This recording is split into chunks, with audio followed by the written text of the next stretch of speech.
Fala aí, pessoal. Bom dia, boa tarde, boa noite novamente. Frontcast, aqui dando sequência ao episódio sobre a Iugoslávia. Eu sou Vitor Hugo, estou aqui com, mais uma vez, Edgar Manioto. Fala, Edgar. E aí, tudo bem? Né? Então, nós vamos continuar falando desse processo, né, de desmantelamento da Iugoslávia, e hoje nós vamos para o ponto mais crítico do que foi esse processo, que foi justamente a Guerra da Bósnia, né? Foi dali durante vários anos. Na época a gente acompanhou, né? Pelo menos as pessoas aí que estão na casa dos 40, né?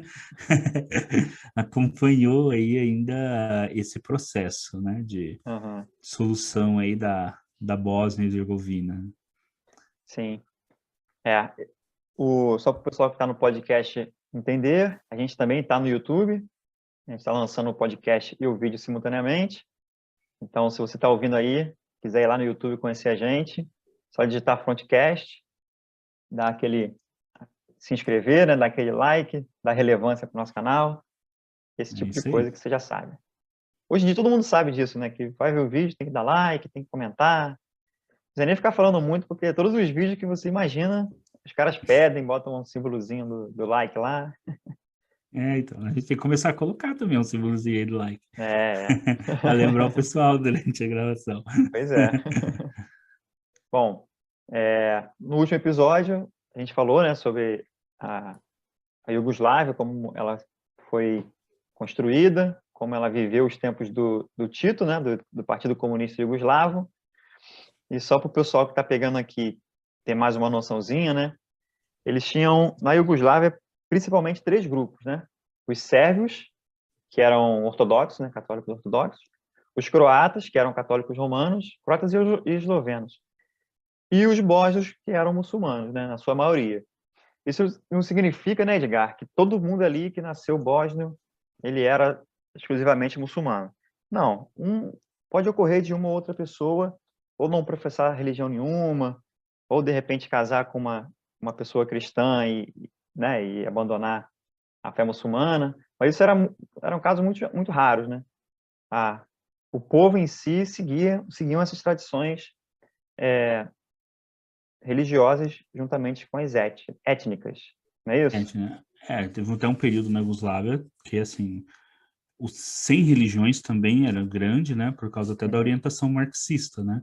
Que Sim. tinha, do comunismo, né? Então, tecnicamente, a religião, ela, inclusive, assim, não era perseguida, mas também não era incentivada, né? Uhum.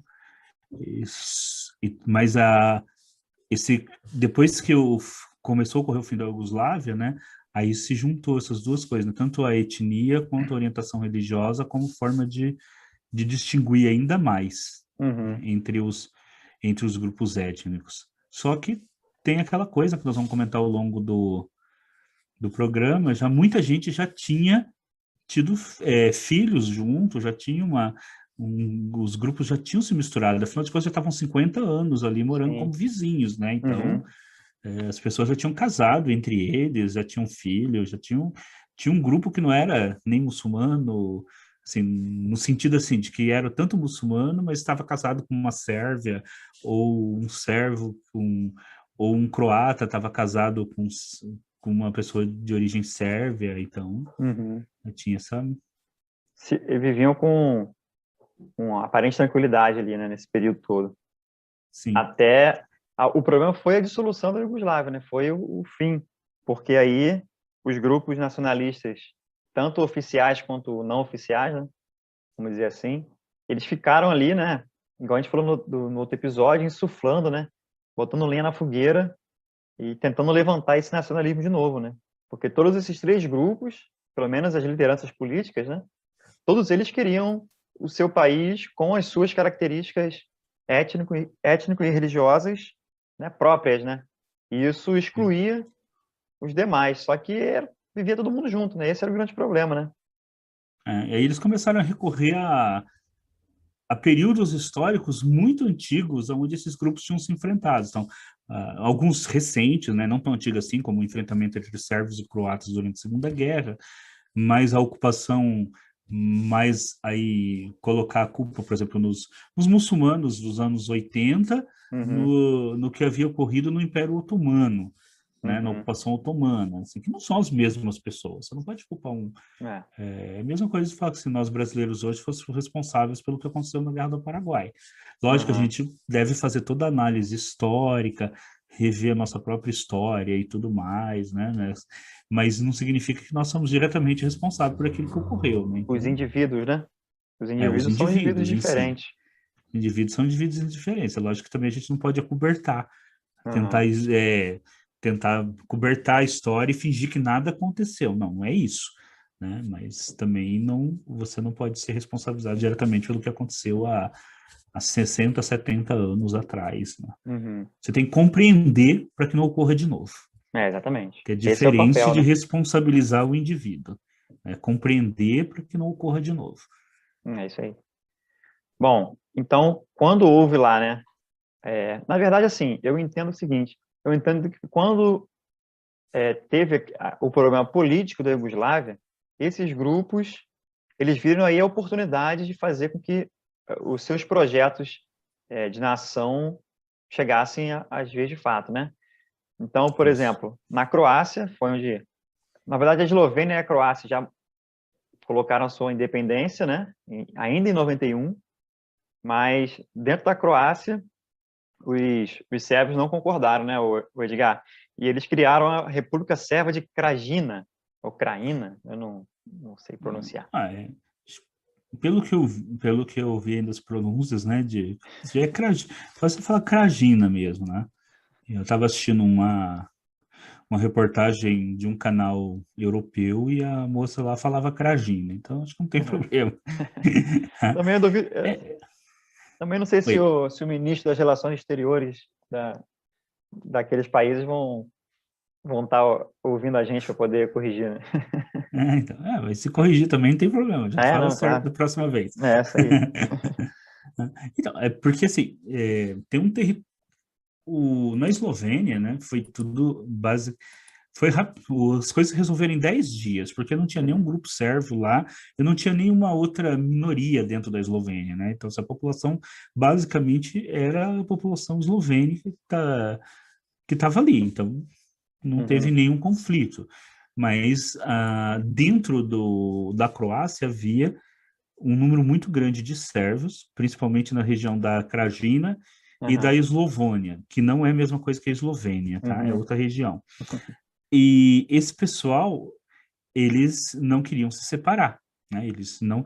Então, antes mesmo da Croácia se declarar independente, em fevereiro de 1991, né? Porque a Croácia só se declara independente em junho. Antes Uhum. mesmo, em fevereiro, a República, os sérvios da Krajina declararam República Sérvia da Krajina. Né? Eles se Ou declararam seja, como uma república num, naquele terri sentido. num território em que tinha uma maioria sérvia, né? Isso. Porque eles queriam ser reconhecidos pela. Espera só um pouquinho. Pela Iugoslávia Uhum. como uma nova república.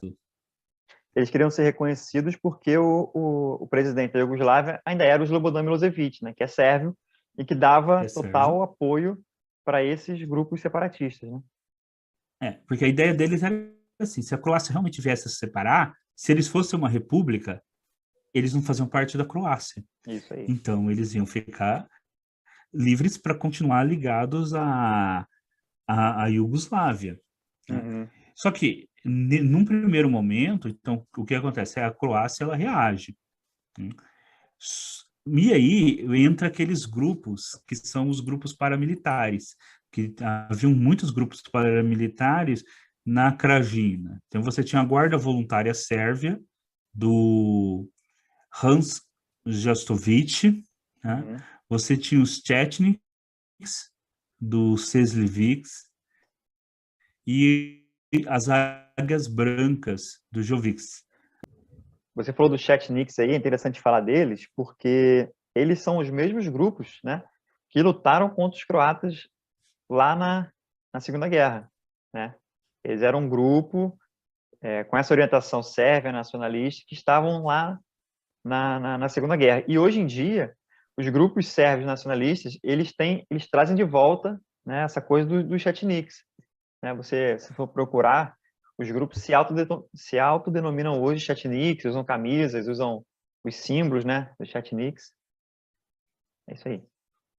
Essa tentativa, né, de ressuscitar um passado, né, de dar continuidade, né, como nós estamos continuando aquela mesma luta que nossos antepassados tinham lutado, né? Então essa mítica, né, do passado que você traz para nova luta. E esse pessoal, junto com o próprio exército da Iugoslávia, né, que resolveu manter essa região como sérvia, até porque a maioria do exército iugoslávio era sérvio, né? Começaram a enfrentar as tropas croatas. E essa luta ocorreu principalmente em torno da região de Vukovar, que é uma cidade ali, durou cerca de 87 dias. Acho que você consegue colocar o mapa aí? Sim, no vídeo eu vou colocar. Agora não, mas na edição Tá. ele entra. Na edição ele entra, então tá bom. Então, justamente ali na região de Vukovar, né? Esse combate que vocês... Quem está no YouTube está vendo aí no mapa, né? Uma região bem perto da Sérvia, bem perto da Iugoslávia, né? Que depois vai se tornar a Sérvia. Esse combate durou 87 dias, né? E durante esse tempo, os sérvios, eles venceram praticamente todas as batalhas. Por quê? Os sérvios, eles eram, além dessas tropas paramilitares, eles eram soldados profissionais da Iugoslávia. E eles tinham equipamentos militares. Enquanto o exército croata, então, era praticamente somente de voluntários, policiais e voluntários, enfrentando um exército sérvio, né, que estava ali de cerca de uns 36 mil homens, a maioria do próprio exército iugoslavo. Então, rapidamente, os sérvios conquistaram 1/3 da Croácia. Tá? E aí entrou uma estratégia que o Milosevic usou durante toda a guerra. Porque a ONU estava para reconhecer a Croácia como república independente. Então, se a Croácia era reconhecida como república independente e havia tropas sérvias iugoslavas dentro da República da Krajina, e a ONU poderia considerar que a Iugoslávia estava invadindo a Croácia. E aí a ONU teria respaldo para poder acusar os iugoslavos de uma invasão, assim como aconteceu com o Iraque no Kuwait, quando o Iraque invadiu o Kuwait. O que os sérvios, o que os iugoslavos, que eles faziam? Ele mandava, assim, ele selecionava sérvios do exército iugoslavo que tinha nascido nessa região, mandava a pessoa para lá, junto com as armas, aí esse pessoal falava assim, desertamos do exército iugoslavo, e ficamos com as armas e com tudo mais ali. Então, esses exércitos dessas repúblicas, eles acabaram ficando muito mais forte do que o da Croácia, da Krajina. E fora que, com o apoio dos sérvios, né, no deflagrar da guerra, principalmente na Bósnia, o apoio do exército jugoslavo foi fundamental, porque eles tinham maior poderio, né, inclusive aéreo, com tanques, artilharia, e muitos grupos bósnios não tinham, né? Na Croácia a mesma coisa. Os grupos de voluntários não tinham a estrutura, né, que os exércitos formais tinham, né? Então isso fazia maior diferença, né? Fazia muita diferença, até porque no momento em que essa guerra, em que esteve para começar a guerra, a ONU aprovou uma resolução, a resolução 713, de embargo de armamentos, que tecnicamente era para a guerra diminuir a intensidade da guerra. Só que esse embargo, ele foi favorável aos sérvios, porque os sérvios tinham as armas no exército iugoslavo. Eles tinham... Não, eles tinham fábricas de armas, né? Uma fábrica que fabricava o Kalashnikov iugoslavo, estava na mão dos sérvios. E armas pesadas que eram do exército. Né? O que nem você falou, da artilharia, aviões, enquanto os croatas não podiam comprar. Porque se os croatas comprassem, eles só podiam comprar se fosse de forma ilegal, porque havia uma resolução da ONU proibindo. Então, a resolução ao invés de proteger os croatas e os bósnios, acabou ajudando os sérvios, pelo menos no início da guerra. Tanto é que Uhum. os croatas começaram a traficar armas por carros particulares, né? Croatas saíam do país e voltavam com armas escondidas em carros particulares para ter acesso por armas.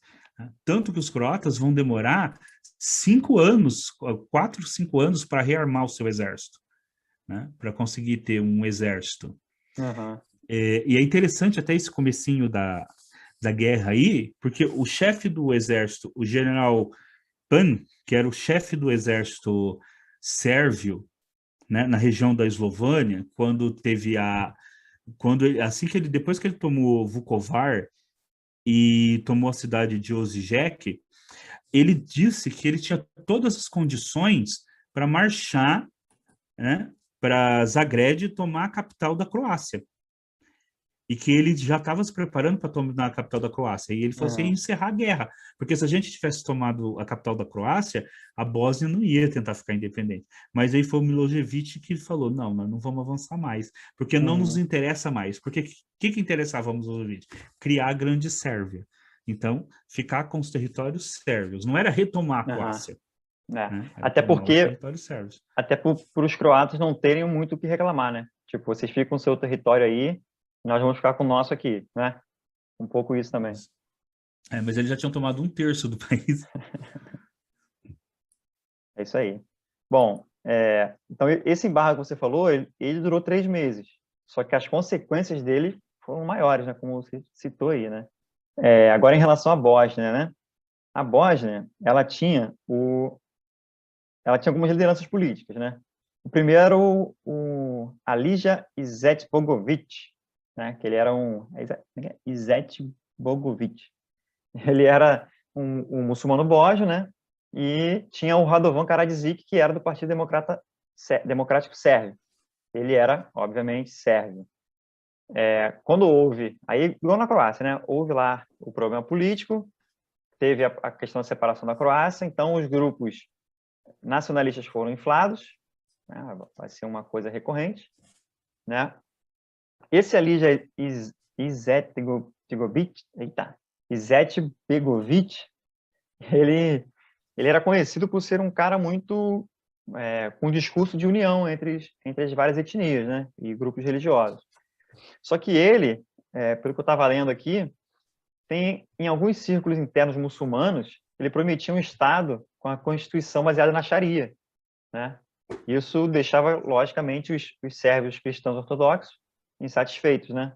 Porque eles imaginavam que toda a cultura deles ia ser, né, esmagada por conta de uma Constituição baseada na Sharia. Bom, aqui que eles fizeram? Os sérvios, igual lá na Croácia, eles criaram a República Sérvia da Bósnia, ou seja, um território separado na Bósnia, dentro da Bósnia, que era só para os sérvios, né? Claro que isso engloba, por exemplo, os bósnios muçulmanos, que os poucos que viviam nesse território foram, né, escorraçados, e mais para frente a gente vai falar um pouco mais sobre esse processo. Bom, lá para o final de 91, né, nisso, só recapitulando, nisso já começaram os embates armados entre os sérvios que já estavam lá, porque durante esse processo, que é meio complicado a questão da timeline, né, dessa guerra, mas lá para meados, para o final de 91, até o início de 92, ali até fevereiro, os sérvios eles começaram a posicionar suas tropas ao redor de Sarajevo, já prevendo que ia estourar uma guerra, e ali era uma posição, como posso dizer, uma melhor posição para eles atacarem, né? Bom, os sérvios eles eram formados com milícias, né? Como a gente tinha falado, de grupos ligados aos nacionalistas, né? Grupos paramilitares, e pelo exército da Iugoslávia, né? Assim como você tinha falado, né? As milícias, ela tinha um certo treinamento e coesão, mas o exército em si era mais preparado, tinha toda aquela questão da estrutura que a gente falou, tinha melhores armamentos, preparo, né? Enfim. Bom, para entender melhor, as forças da República Sérvia Sérvia era liderado pelo Milosevic. A gente não pode... Eu fico repetindo que é para eu mesmo não esquecer, né? Porque é muita, é muita coisa. E as forças da Bósnia tinham essa liderança do... Não, da Bósnia tinha liderança desse rapaz que eu me compliquei para falar o nome dele. Izetbegovic. Os sérvios na Bósnia, eu falei Milosevic, mas os sérvios na Bósnia, eles eram liderados pelo Radovan Karadzic e o Ratko Mladic, entendeu? Então, houveram alguns confrontos, né, por esses grupos, né, que tinha essa intenção de manter aquela nação que eles criaram, se formaram independentes. Só que a coisa se agigantou. Cresceu, os bósnios pegaram em armas, os bósnios se fortaleceram. Até nesse momento, só estavam lutando os bósnios que moravam lá, né, os bósnios muçulmanos, tanto os policiais quanto alguns poucos membros do exército iugoslavo que saíram para o lado dos muçulmanos, dos bósnios muçulmanos. Nesse momento, ainda não tinha a figura dos mujahidins, fora da Iugoslávia. A gente vai entrar nisso mais tarde. Bom, então, em abril, isso a gente está falando no final de 91, início de 92. Em abril de 91, aí que estoura realmente a guerra oficialmente, entre aspas, né? Porque já estava tendo combate. E no dia 6, inicia o cerco de Sarajevo. Qual era o objetivo do cerco de Sarajevo? Subjugar as forças da Bósnia, não só as forças militares, mas também a população. Porque, eu acho que todo mundo sabe, né, que um cerco, a gente lembra lá dos cercos na Idade Média, né? O cerco, ele visa fazer com que quem mora naquela cidade, ou no caso dos medievais, né, nos castelos, quem vive ali não tenha os seus suprimentos, né, a ponto de se renderem por não conseguirem mais viver, né? Então, Sarajevo estava cercado por cerca de 18 mil homens, né, dos grupamentos sérvios, tanto do exército quanto das milícias.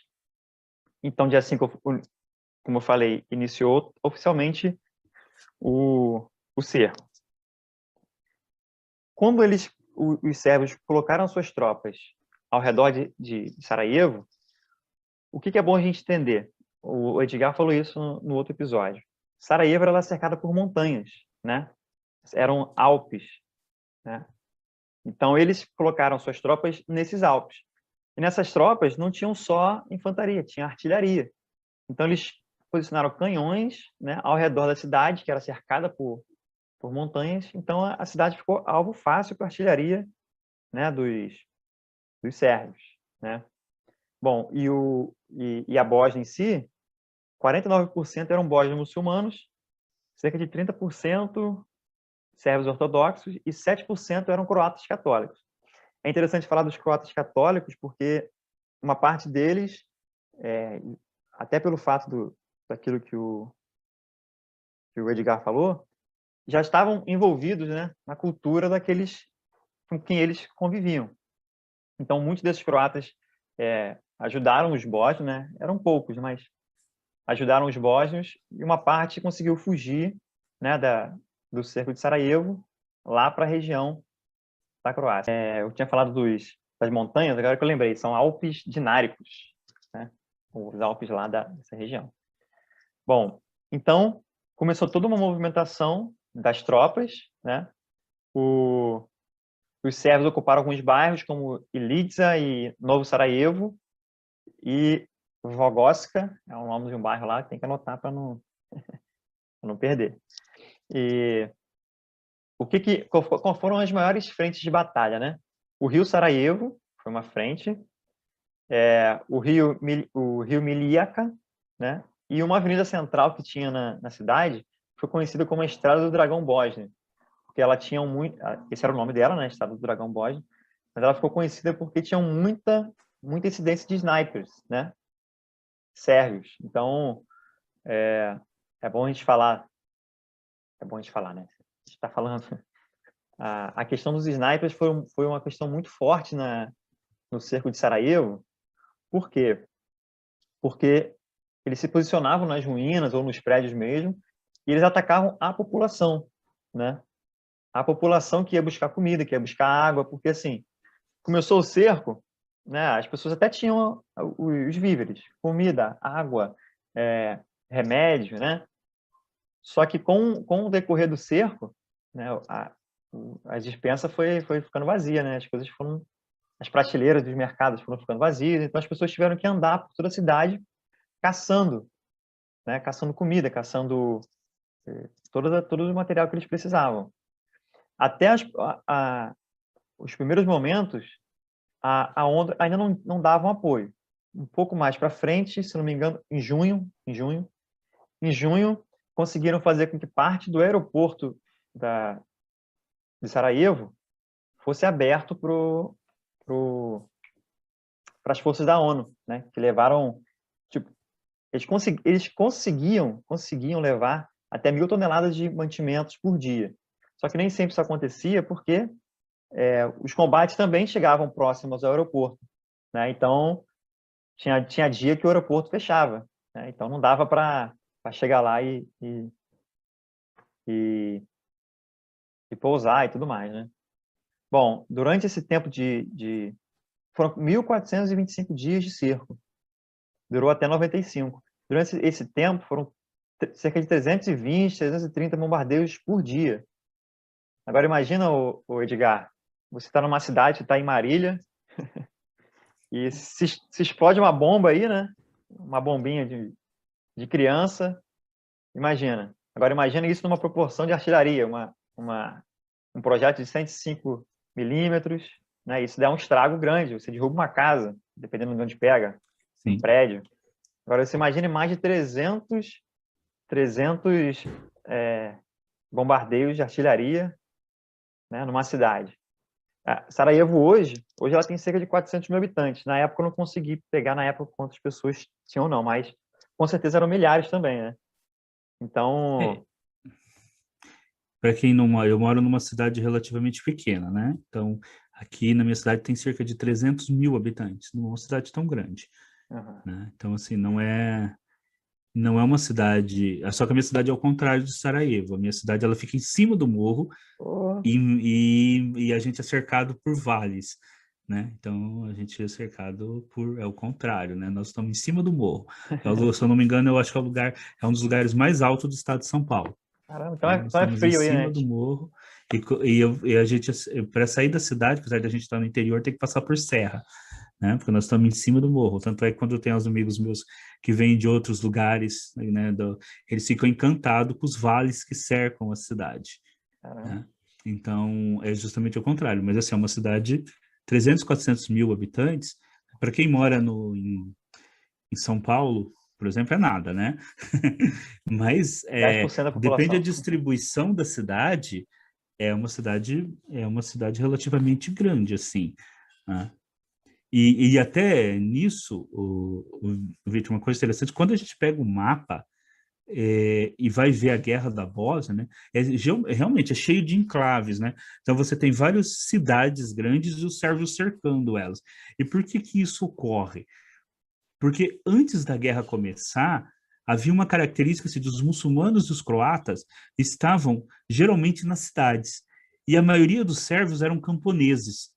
Então, por isso que logo de início, a guerra começa, os sérvios ficam com 70% do território da Bósnia sob ocupação.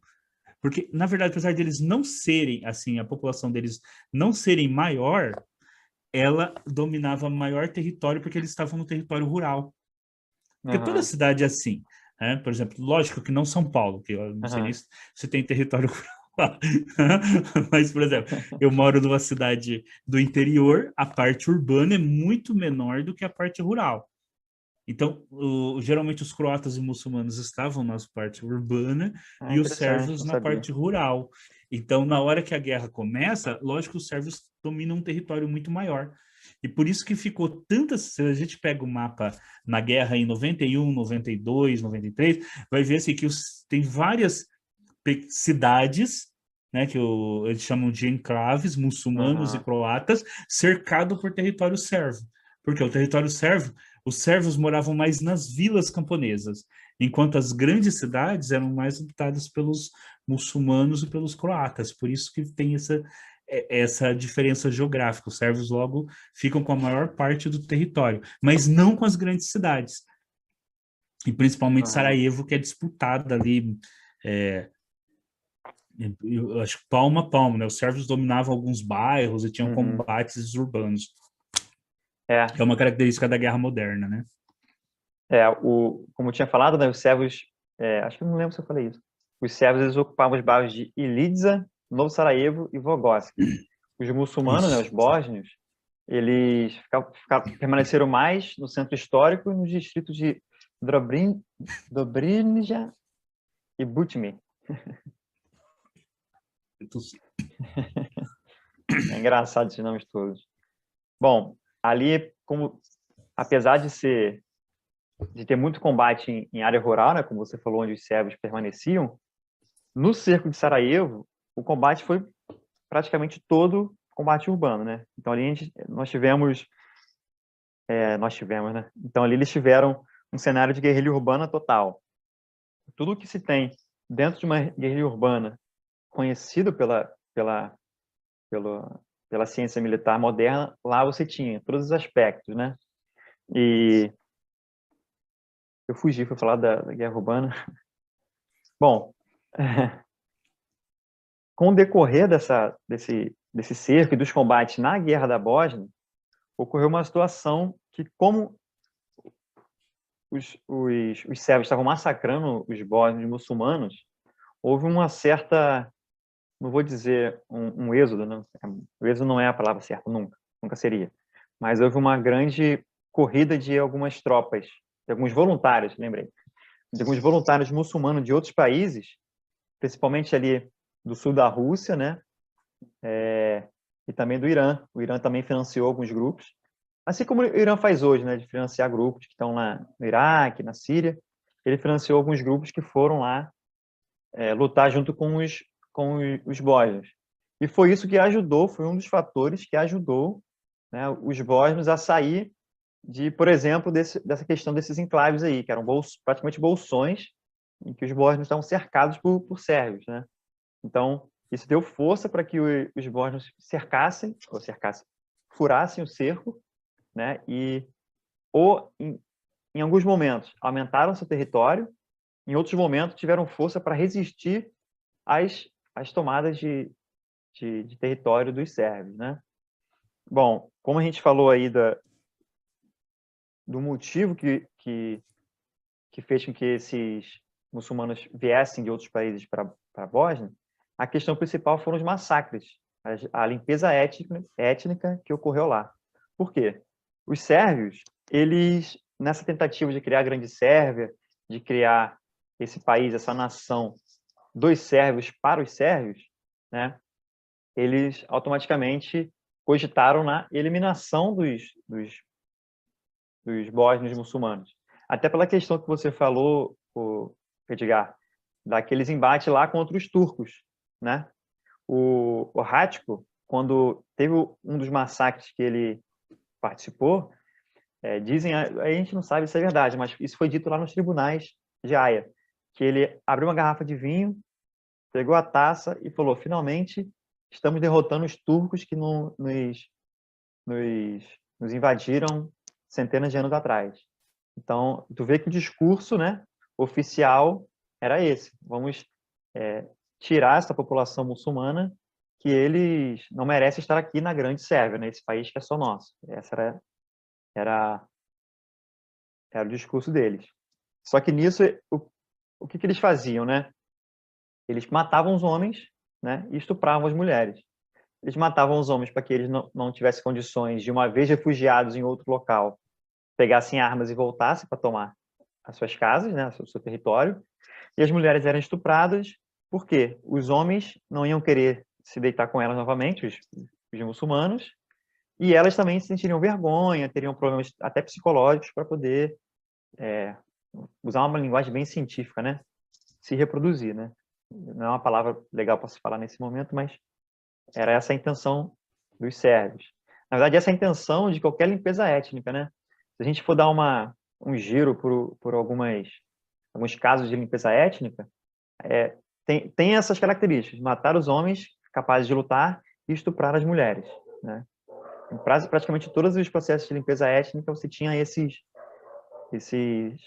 elementos. Então, essa vinda de mujahedins, de guerreiros, de lutadores, de soldados, voluntários dos países muçulmanos para a Bósnia foi em resposta a esses massacres, né? Só que, o que acontece? Como o Edgar tinha falado que eram vizinhos, né? As pessoas viviam juntas, realmente. Em Sarajevo, principalmente, que era bem cosmopolita, nessa relação cosmopolita, ao se referir aos povos da Iugoslávia, né? Eu só falava que ela era a Jerusalém dos Balcãs, né? Ali viviam esses três grupos, só que, por exemplo, como você falou, as pessoas se relacionavam entre si, né? Você tinha pessoas que casavam com pessoas de outra etnia, de outra religião, e as pessoas eles eram vizinhos, né? Viviam no mesmo bairro, frequentavam as mesmas escolas, trabalhavam nos mesmos locais. Só que quando a guerra estourou, né, quando iniciou o conflito, radicalmente a coisa mudou. Radicalmente um vizinho ficava de tocaia para atacar o outro. Um exemplo, né? Eu li alguns relatos, né, de pessoas que estiveram no cerco de Sarajevo, e elas falam que a pessoa com quem ela estudava, né, estava na rua fazendo tocaia para ela e os outros vizinhos dela. Entendeu? O cara que trabalhava com um rapaz lá também foi um dos principais genocidas, né, condenados lá em Haia. E eram de etnias e religiões diferentes, né? Mas quando ocorreu a guerra, isso acabou. Toda aquela união que tinha, toda aquela tentativa do Tito, né, de manter todo mundo unido, se desfez no momento em que iniciou a guerra, né? Então, a gente está falando muito dos sérvios, mas em resposta ao massacre dos sérvios, os bósnios também massacravam muitos dos sérvios. Claro que não foi na mesma proporção e não foi de maneira sistemática como os sérvios haviam feito. Mas, por exemplo, em bairros com minoria sérvia, né, teve momentos em que os bósnios iam lá e massacravam todos, né? Nesse primeiro ano do cerco, inclusive, tinha uma divisão que ficou conhecida, uma divisão bósnia, que ficou conhecida por esse cerco. Era a 10ª divisão de montanha, né? O comandante dele era Musan Topalovic, né? Eles também foram citados, né, no tribunal de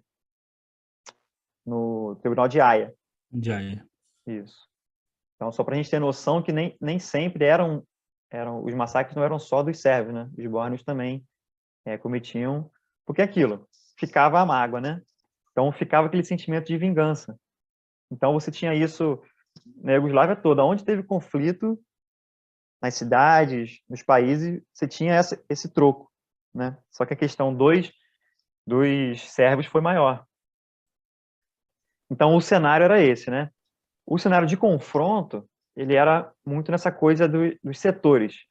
Eles estavam cercados, mas dentro do cerco haviam setores, né, dos sérvios, que em alguns momentos eram cercados pelos bósnios, né? E ela foi tipo Stalingrado um pouco. Tinham locais que mudavam de mãos, né, constantemente. Eu tinha falado do aeroporto de Sarajevo.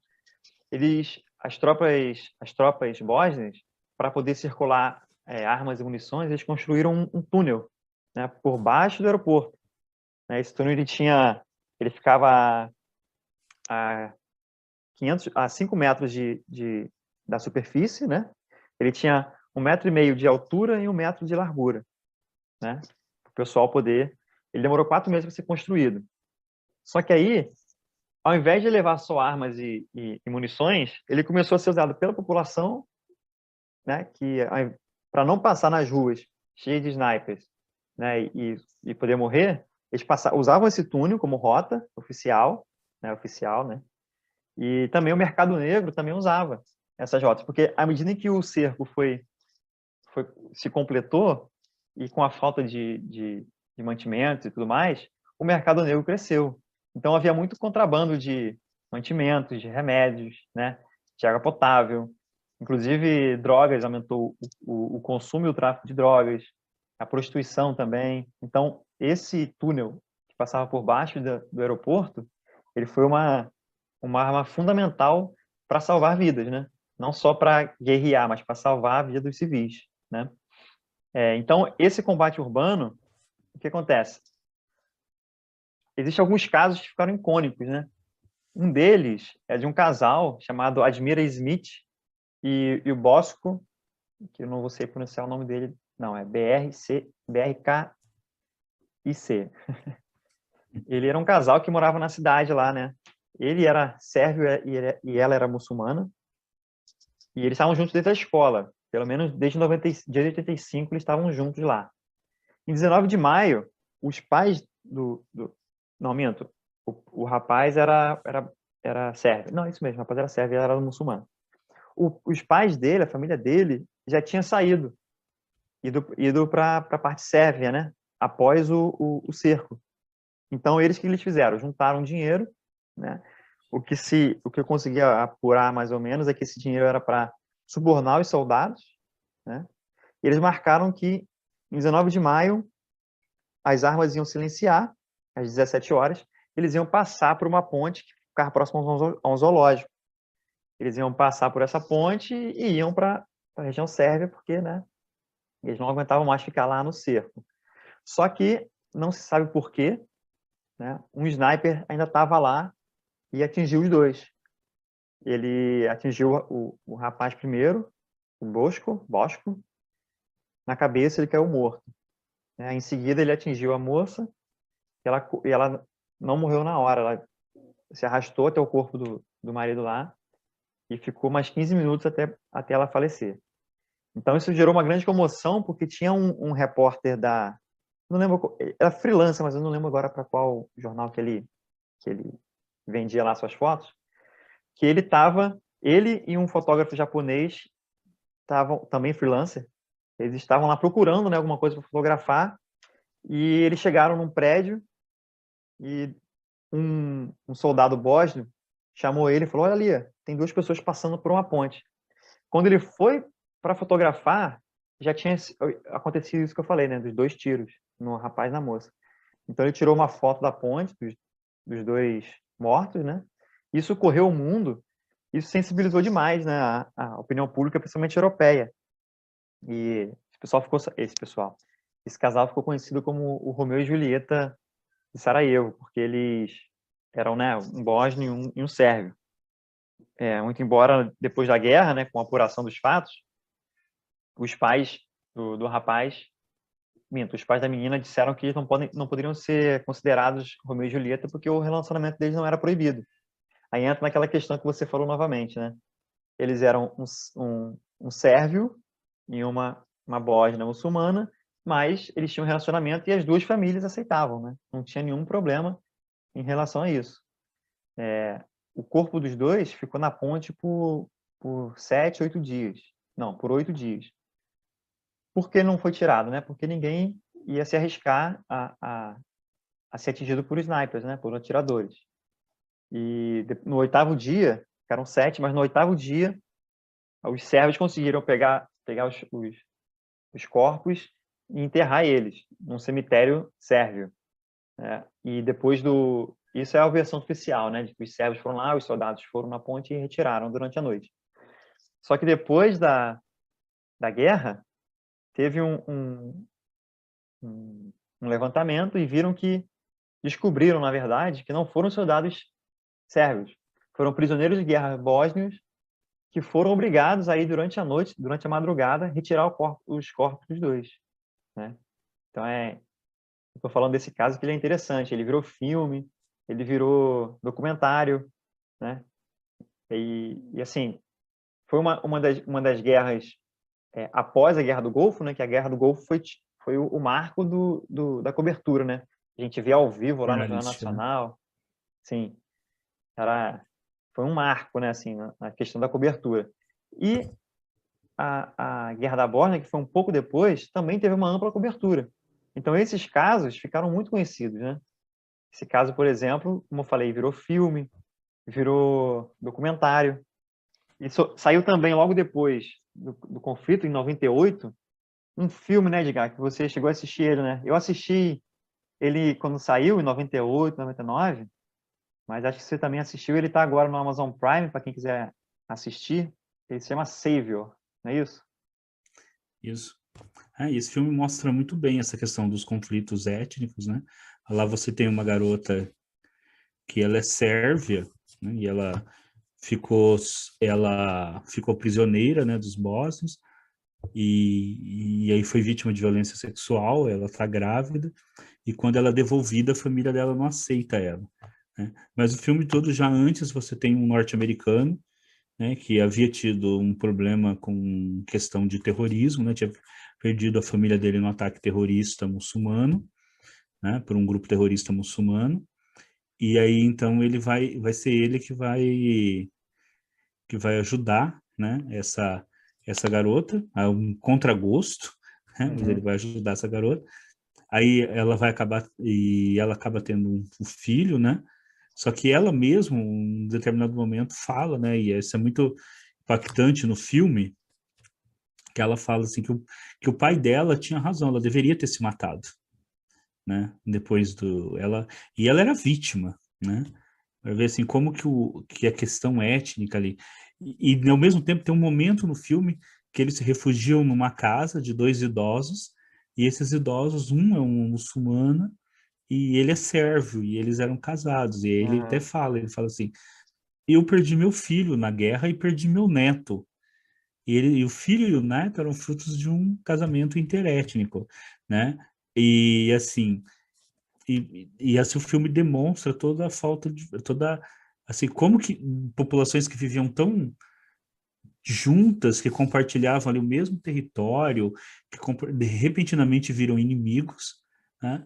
E colocam tudo a perder, né? As vidas, a, a própria a própria, se você for por uma questão assim, até de lógico, as coisas mais valiosas é a vida, mas a nação foi destruída, a economia do país, as cidades, foi tudo destruído, sendo que até um ano antes todo mundo estava vivendo junto, era um dos lugares mais próprios, mais prósperos da Iugoslávia, né? E de repente esse lugar todo e, e algo que não existia, que era esse ódio étnico, ele quando começa a ser insuflado de uma hora para outra, isso vira uma coisa assim que parece que essas Radical. pessoas eram inimigas nasceram inimigas, elas não nasceram inimigas, né? Como você disse mesmo no seu comentário, esse pessoal estudou na mesma escola, né? Frequentou os mesmos lugares, possivelmente namoraram entre si, de repente estavam se matando, né? Então é como que a gente vê assim que as guerras elas podem surgir assim de repente,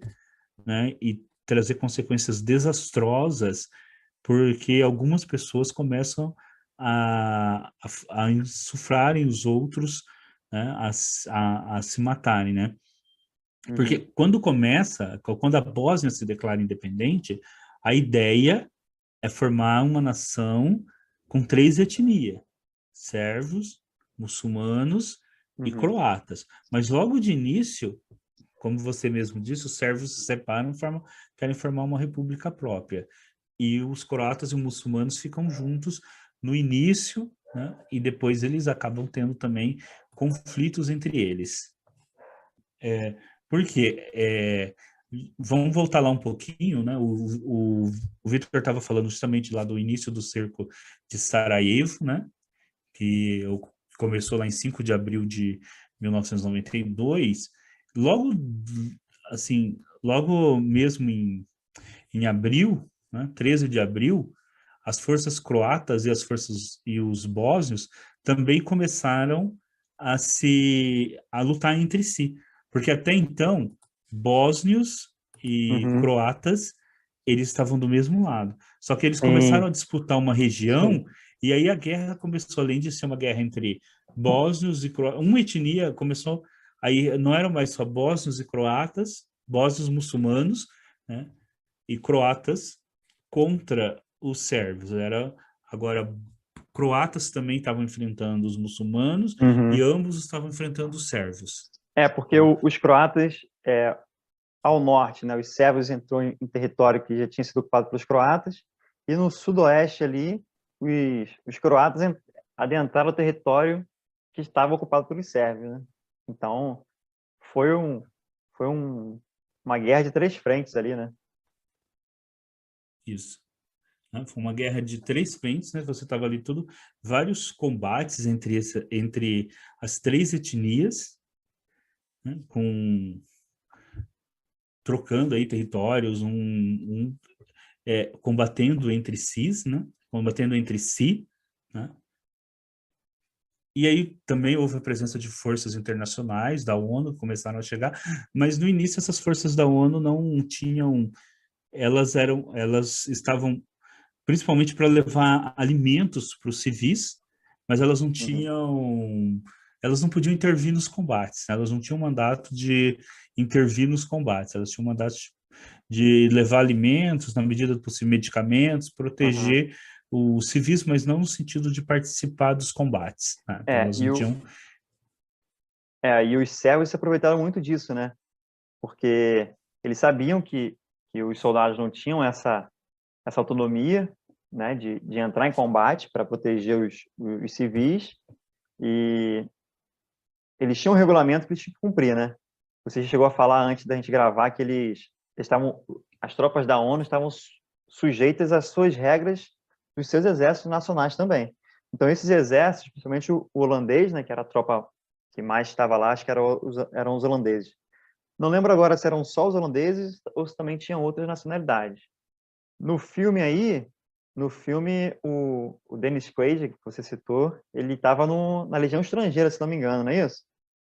Agora eu não lembro. Isso. Eu não Mas ele lembro. não vai, mas ele não vai para lá como membro da Legião Estrangeira, né? Ele vai Ah, para lá sim. para lutar pelos sérvios, Isso.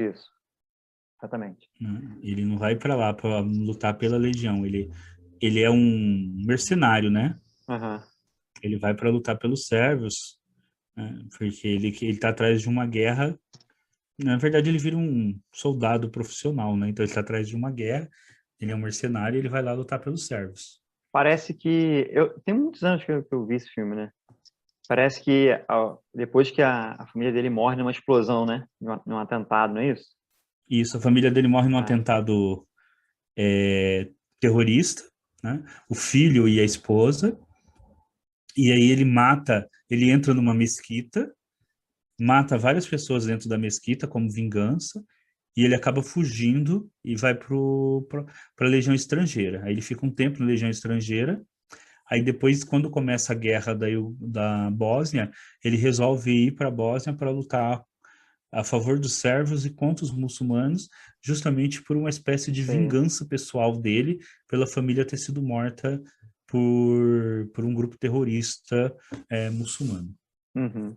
Então, É, essa questão aí ele aí, né? acaba no final ficando com uma criança, né, que é Multiétnico. sérvio muçulmana, né, que é sérvio muçulmana, né, ele acaba ficando com essa criança, né, que fica sob os cuidados dele depois que ele resgata a mãe dela. Uhum. E essa mensagem é bem legal, né? Porque ele parte de um ponto... Eu acho que isso é não sei se foi a intenção do diretor, né? Do autor do filme, mas ele parte de um sentimento de ódio, né?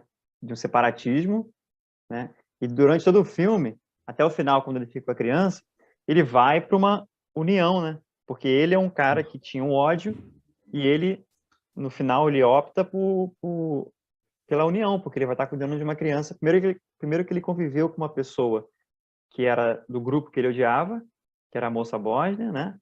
Depois que ele revela um novo futuro para a Bósnia, para o país de Iugoslávia, que é a união, né? A moça é sérvia. Ah, desculpa, eu confundi. Sérvia. Não tempo que eu não vejo esse filme. A criança porque a criança é fruto de uma violência sexual contra a moça Aham, feita por soldados bósnios. bósnios. E tem Né? uma cena também do massacre, né? De um massacre em que eu lembro que os que estão massacrando pegam um pedaço de madeira, não é isso? Isso, tem uma cena Golpeiam. que é logo, né? Aqui nós, gente, o filme aqui nós estamos comentando o filme inteiro, tá? Ih, rapaz, tá dando spoiler pra caramba, já falamos do final, já falamos. Ah, já falamos do final, só Ah, faltamos ler o roteiro. caraca, Tá? caraca. Vou botar Eles, a ele está imagenzinha aqui, vai ter escondido. spoiler. Ele está escondido, né, com a criança dentro de um barco, mas ele está ferido. E a moça foi da cidade vizinha tentar conseguir algum jeito deles saírem da região. Só que aí, de repente, chega um ônibus trazendo vários habitantes da cidade, e aí eles massacram todo mundo e jogam ali no rio. Né? Primeiro eles começam dando marretada na cabeça das pessoas, Isso. matando as pessoas com marretada. Sabe aquelas marretas tipo de bater em pneu usada em De borracharia, madeira. né? De madeira grande? Sim, eles usam aquelas marretas, né? E eles vão matando as pessoas. E, por fim, acabam fuzilando todo mundo, inclusive a mãe da criança. É por isso que ele fica sozinho com uma criança. Então, o filme Uhum. mostra várias...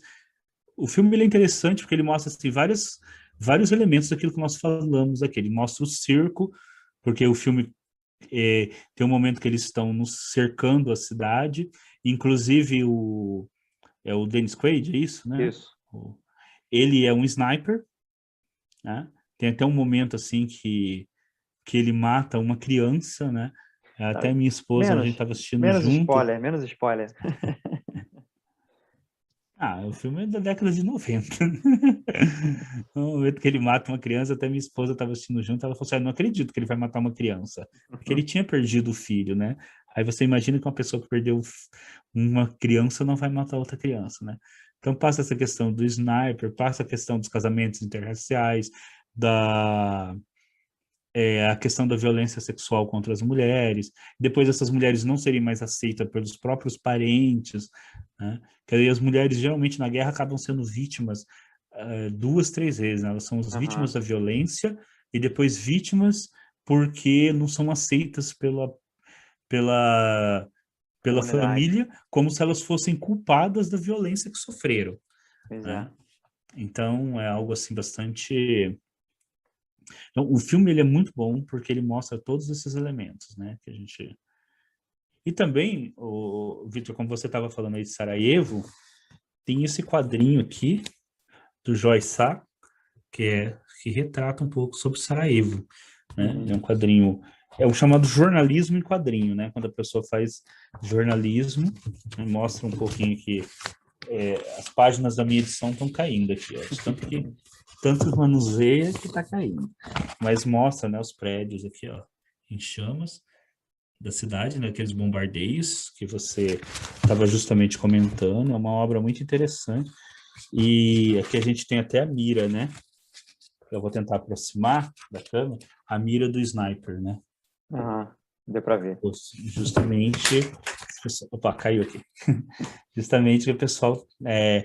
Esse é um tipo de material que a gente chama reportagem em quadrinhos, né? Quando a pessoa faz a reportagem em quadrinhos. Eu tô vendo aqui E agora, na Amazon e tem essa edição aí, justamente a mesma edição que a sua. Só que tá no precinho e salgado. eu comprei faz Aqui, tempo. Não sei se foi é, reeditado, né? Quando não é reeditado, aí o precinho fica salgado. é. Essa aqui é a edição de janeiro de 2005, capa comum, usado a partir de R$ 187. Opa, vou vender. Mas, gente, eu tô leiloando, viu? Quem tá assistindo aí o programa, depois, a hora que vocês acabarem de assistir o programa, vai ter o leilão. Ah, vou É, leiloar. vou botar o link da Amazon lá na descrição, tanto do podcast quanto do YouTube, que quem quiser estiver aí numa situação financeira, né, confortável. Confortável? Não, Bom, mas é um acho. material muito bom. Mas é assim, essa Sim. editora faz muito tempo que não sai uma nova reimpressão, aí esse material esgota e fica com um precinho realmente Uhum. ah, proibitivo, né? Isso É proibitivo mesmo. acontece. Né? Então, Bom, voltando lá no conflito, né? Vou falar um pouquinho das Forças Armadas, assim. É lógico, nós estamos falando em quase 5 anos de guerra, então as coisas mudam bastante, né? Mas, no geral, o exército croata bósnio, eles tiveram cerca de 40 mil homens em armas, né? Já o exército sérvio bósnio tiveram cerca de 100 mil homens, mais 35 mil paramilitares. E o exército da Bósnia e Herzegovina, que era muçulmano, 80 mil homens, mais Os mujahedins, que o Vitor falou, né? Deixa eu só fazer, antes de você continuar, deixa eu fazer um adendo rapidinho. A gente tinha falado dos Pode? Mujahideen e eu descobri uma história bem interessante, até te passei durante a semana aí pelo WhatsApp. Uma história que, assim, achei tristemente interessante, né? Infelizmente, é uma história interessante. De um rapaz, ele era filho de uma mãe liberiana e o pai era alemão. E aos 3 meses, ou 4 meses de idade, ele foi adotado por um casal sueco, né? E foi viver numa cidade pequena lá na, na Suécia, onde ele era o único, primeiro, ele era o único negro, né? E era a única criança adotada, então ele se sentiu muito rejeitado. E quando ele começou a descobrir que o pai dele era alemão, ele começou a se interessar muito pela Alemanha, né? Principalmente a Alemanha nazista, e ele, apesar de negro, se declarou nazista, se declarava nazista. E quando ele era perguntado o porquê de ser nazista, né, ele dizia que ele se compadecia dos derrotados e que os nazistas eram derrotados assim como ele era na vida, né, por conta dos problemas que ele tinha lá na vida dele. Então ele tentou ingressar em algumas forças militares, não conseguiu, e quando estourou a guerra, ele foi para os Balcãs, né, lutar pelo lado dos sérvios, né? Lutou pelo lado dos sérvios contra os muçulmanos e foi um dos mais conhecidos criminosos de guerra, né? Inclusive, ele está preso hoje por conta disso. Está preso na Suécia, foi condenado em Haia, mas está preso na Suécia. Esse rapaz, ele cometia os crimes, né? Assassinava as pessoas e ficava rindo, né? Ele virou um símbolo na tropa dele, né? Não vou nem falar o nome dele aqui, porque esse tipo de gente não é bom nem ficar dando muito ibope, né? Mas foi um caso bem curioso de um filho de liberiana com um alemão que viveu na Suécia e por conta de todo o ódio que ele tinha, ele foi para os Balcãs com a intenção de cometer crimes de guerra. Bem complicado. Então são histórias, né, bastante fortes, né, Uhum. que que infelizmente, né, ocorrem, né, em situações de guerra. Uhum. Então, guerras têm objetivos militares, né? E qual que era o objetivo aí dos fora essa questão de limpeza étnica, essas questões todas, qual que era o objetivo militar no sentido territorial, né? Os sérvios, eles já dominavam a Krajina, né? Eles dominavam a Eslavônia, então eles queriam dominar territórios bósnios que ligassem a República Sérvia, quer dizer, a Iugoslávia, pela Bósnia até a Krajina e a Eslavônia, para criar a Grande Sérvia, toda com um território contínuo. E por isso que eles, todas as vezes que a ONU tentava um plano de paz, eles rejeitavam, porque justamente porque eles queriam criar esse território contínuo, e os planos de paz da ONU não permitiam essa criação de um território contínuo. Teve vezes, inclusive, que o presidente da Iugoslávia, Milosevic, ele pressionou o Karadzic e os dois aceitaram o plano de paz da ONU, mas aí o Karadzic colocou em votação num plebiscito pela população sérvia e a população sérvia da Bósnia rejeitava. Por quê? Porque a Iugoslávia também estava sofrendo crise econômica devido à guerra, porque a ONU colocou sanções sobre a Iugoslávia. Então chegou um momento que o Milosevic também queria que a guerra acabasse, porque a Iugoslávia, né, Belgrado não tinha mais como manter, né, essa ajuda para os sérvios na Bósnia, né, porque o próprio país não tinha mais. As taxas de desemprego subiram muito, a inflação disparou e era falta total de alimentos e tudo mais, e era tudo comercializado pelo mercado negro. Teve entre 93 e 94, quase 75% dos produtos do país era mercado negro. Né? Você imagina isso? Você compra 25% do que você usa no supermercado, você compra legalmente, o resto é tudo no mercado negro. E mercado negro é 200, 300% mais caro. Já os muçulmanos, eles queriam fazer a mesma coisa, né? Ligar suas áreas, né, os seus enclaves, a ao território contínuo da Bósnia. Tá? E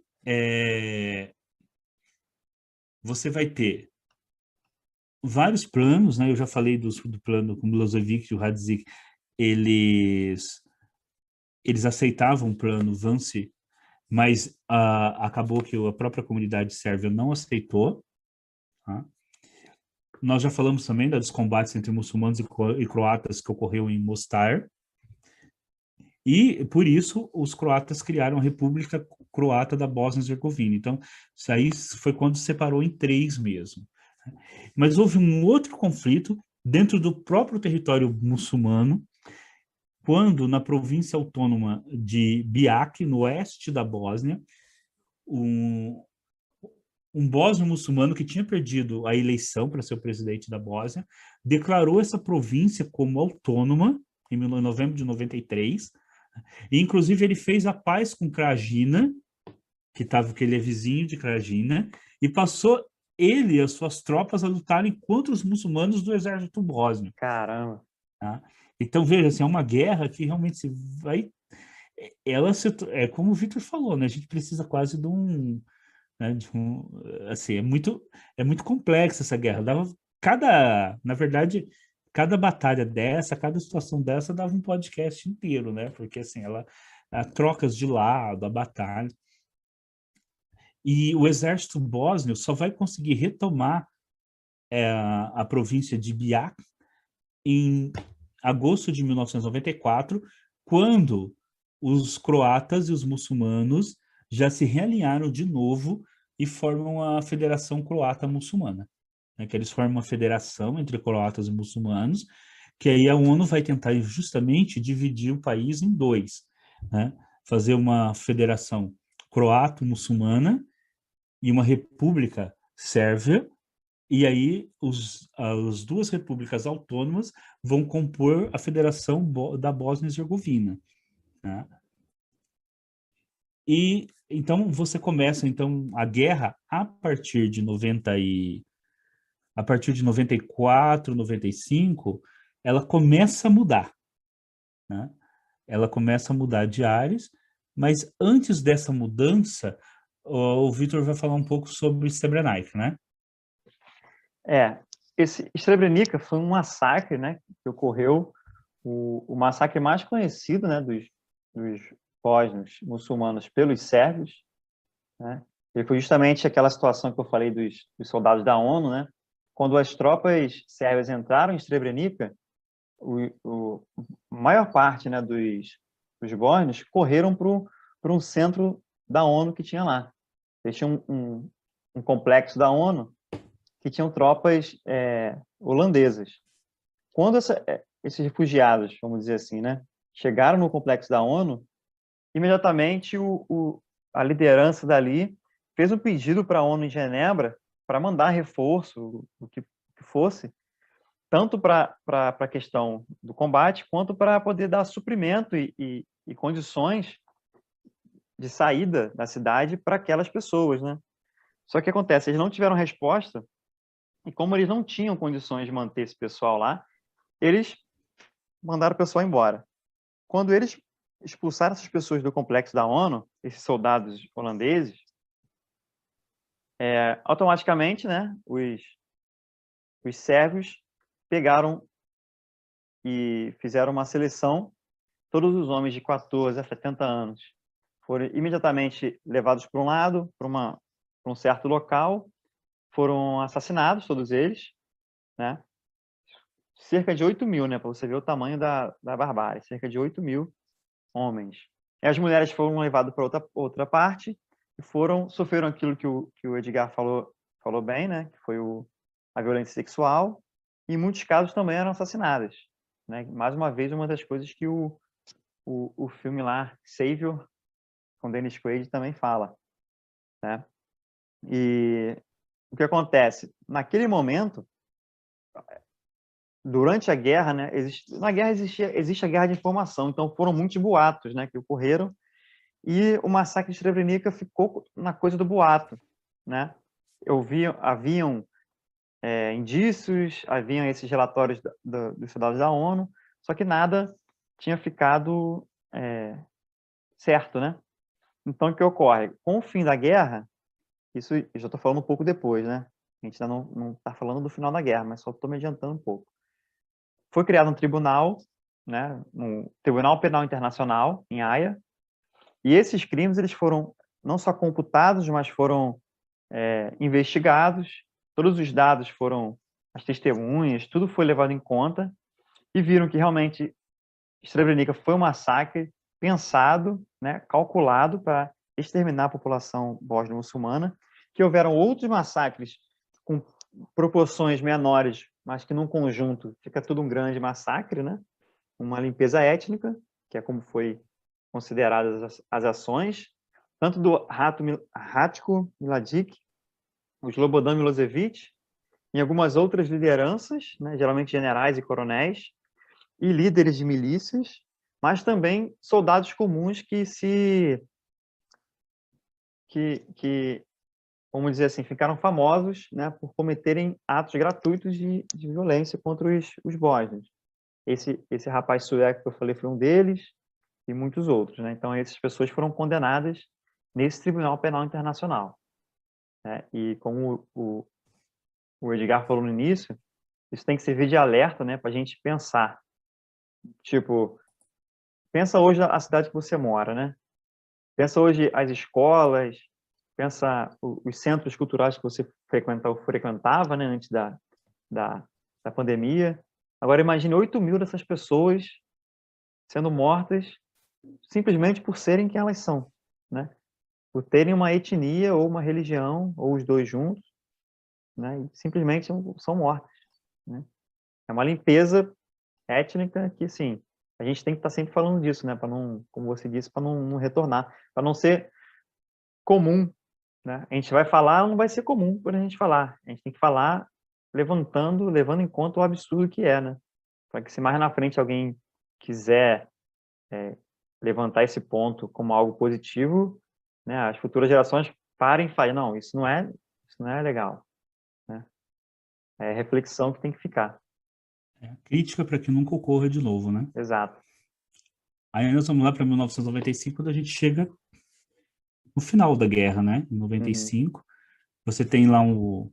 E aí a gente volta, a gente volta um pouco lá em 91 primeiro. Uhum. Lembra que quando a gente estava falando de 91, nós terminamos de falar que a Croácia perdeu um terço do território dela. Sim. Só que a Croácia não mais se envolveu na guerra. E a Croácia, entre 91 e 95, se dedicou a armar o seu exército. Quando chega em 95, a Croácia ela dispensa cerca de quase entre 130 mil homens, mais ou menos, entre 130 e 200 mil homens, né? Então, um exército bem armado. Então, 130 mil homens do exército regular, mais 70 mil de voluntários. E a Croácia faz uma grande campanha de retomada, uma operação chamada Operação Relâmpago.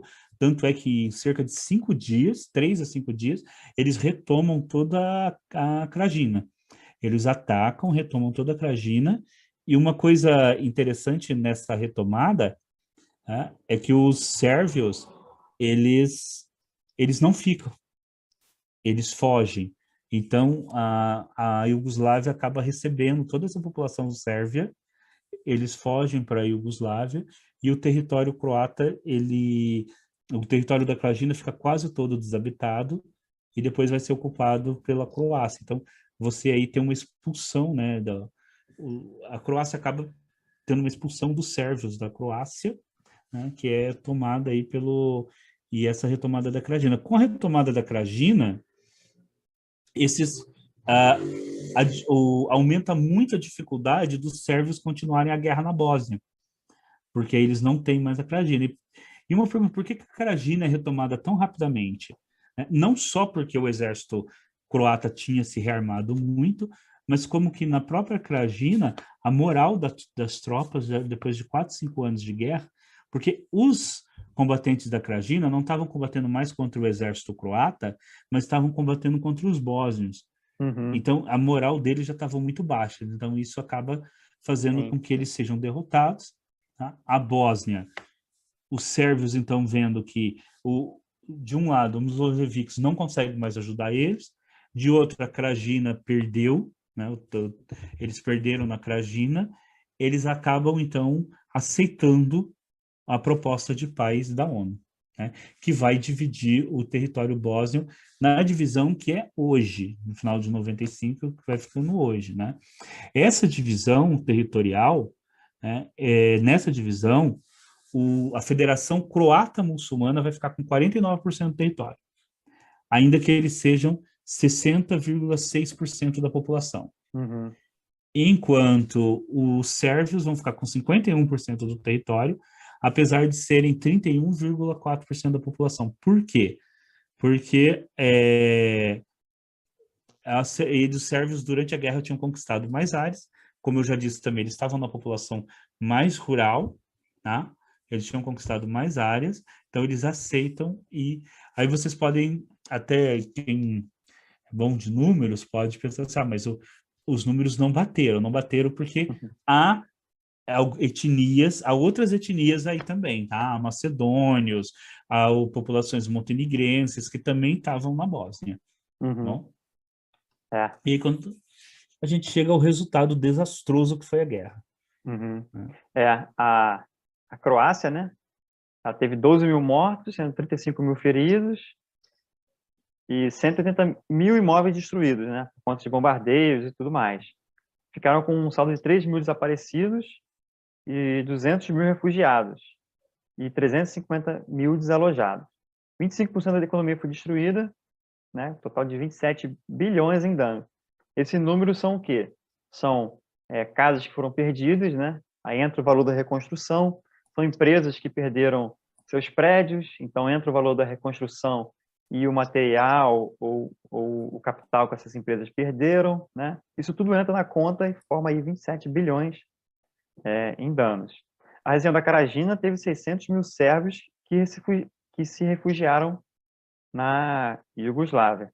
Então, você tem ali, toda essa região da Iugoslávia, você tem mini êxodos, né, Edgar?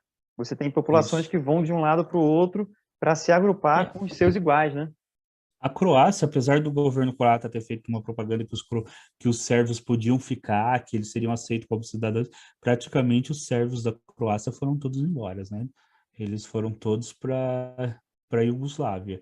E a Iugoslávia, que já estava numa crise econômica muito grande, teve que receber essa população toda, Uhum. né? Então, e a própria Croácia também ali, só que a Croácia ela tinha uma proximidade maior com a Alemanha, principalmente. Então, depois do final da guerra, houve muita injeção de Uhum. dinheiro na Croácia. E muitos croatas foram trabalhar na Alemanha também. E aí esse pessoal enviava muito dinheiro para o país. Então, a Croácia se recuperou. E a Croácia também é um país turístico.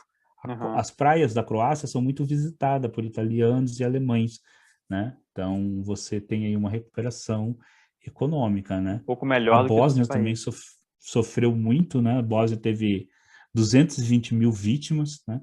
Sendo 160 mil muçulmanos, 30 mil croatas e 25 mil sérvios, e 5 mil de outras etnias, né, que perderam a vida. Uhum. E no final da guerra, né, em 1995, havia 1.300.000 pessoas desalojadas, quer dizer, sem casa, tiveram que andar pelo país, e 1.200.000 pessoas refugiados em outros países. Quer dizer, uma população de 4 milhões e 400 mil, né, 2 milhões e 500 estavam ou desalojados ou refugiados. Então, o país estava em frangalhos, né? Uhum. Você teve que reconstituir esse país. É. Então, e aí com isso termina a Guerra da Bósnia, há um acordo de paz, e a situação que a gente tem no geral agora, que é a Bósnia formando tem duas repúblicas dentro da Bósnia, a Federação Croata Muçulmana e a República Sérvia, forma a Bósnia-Herzegovina, que é um estado independente hoje. Você tem a Croácia independente, você tem a Eslovênia independente, e do outro lado você tem a Iugoslávia, que é formada pelas antigas repúblicas do Kosovo e da Vojvodina, a própria Sérvia e Montenegro, e a Macedônia, que é independente. Mas as crises na Iugoslávia não acabam, né? Vão ter uma outra crise que nós vamos tratar no próximo podcast, que é a questão de Kosovo e a questão da Macedônia, né? Então, a crise vai ainda persistir e mais uma crise aí que vai ser gerada pela questão de Kosovo, que é um território de maioria muçulmana albanesa dentro da Iugoslávia, que agora é de maioria sérvia. É isso aí. Mas esse é assunto para o próximo podcast. É o próximo. Então, quem está com a gente aí, já agradecemos. Pedimos mais uma vez para ir lá no YouTube. Quem está assistindo pelo YouTube, dá o like aí para aumentar nossa relevância. E é isso aí. Por mim, obrigado, até mais. Edgar. Então, até mais, vida longa e próspera para todos e até o próximo programa. Toda segunda-feira, programa novo. Isso aí. Valeu, pessoal.